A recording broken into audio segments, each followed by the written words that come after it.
Hi guys! Good afternoon. Time check. It's 2:42 p.m. and today is Thursday, March 26 here in Dubai. Sobrang gloomy ng weather and I believe ang forecast for tonight is magkakaroon tayo ng heavy rain and thunderstorms. So, kung hindi naman talaga importante, wag muna kayong umalis. Kasi alam nyo naman yung nangyari last, I think April 2024 na sobrang lakas ng ulan. Bumaha talaga.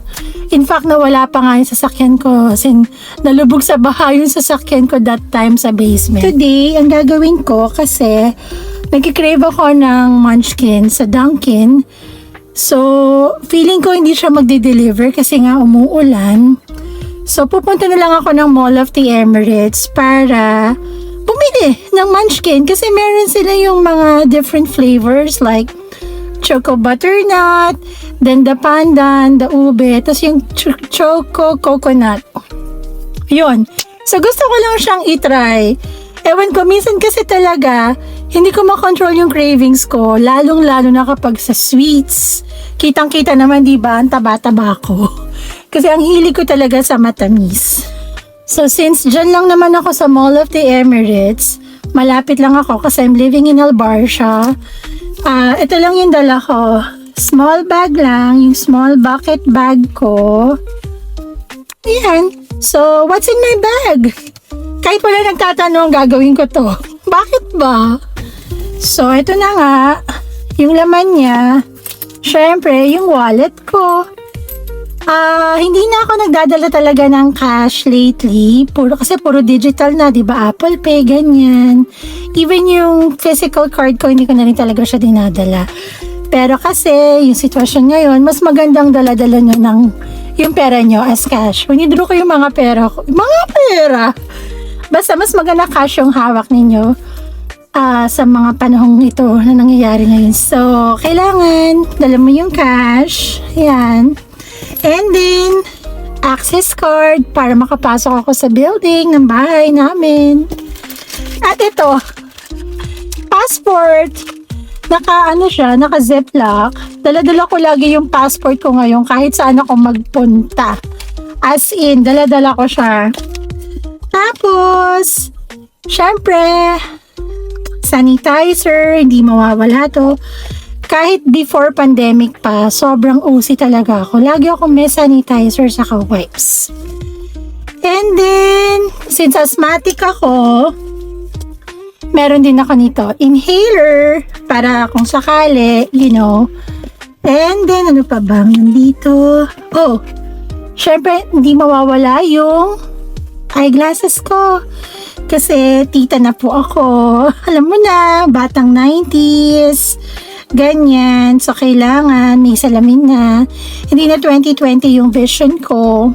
O, diba? Yan. And then, what else? Ito yung pouch ng cellphone ko. And ito. It's a balm. Ano bang tawag dito?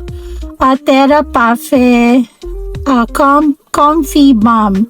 Sa Thailand to. Pero nabili ko to sa TikTok shop sa Philippines sa Manila nung nagbakasyon ako. So, ganyan yan. Inaamoy ko yan pag nahihilo ko. Parang meron akong naamoy na hindi kagandahan ng amoy. Amoy-amoyin ko lang yan. Pero this is good for insect bites, mga mild inflammation. Saka ano na rin, pang ganun. Kasi mabango. Ang bango-bango niya. At syempre, umuulan. Dala ko yung, ano ba to? Hoodie ko. Kasi wala man lang payong. So, ayan. Dala ko yung hoodie ko. Just in case na umulan, wag naman sana. So, yun lang. Nagkasya yung lahat dito, guys. Ito yung loob ng bag ko. Nagkasya lahat. Ay, meron pala ako nakalimutan. Ito, syempre, pang-ipit ng buhok. At syempre, car keys at saka house keys.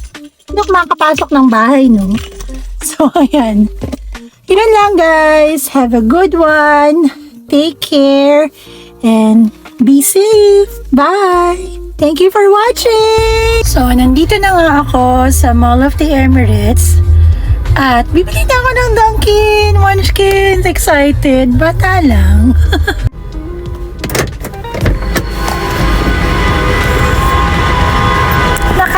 slippers lang ako.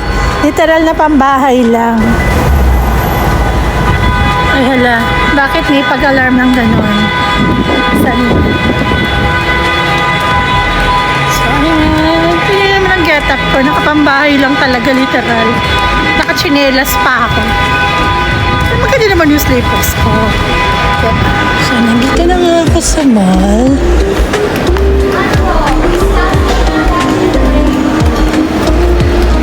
At syempre, ang Dunkin'.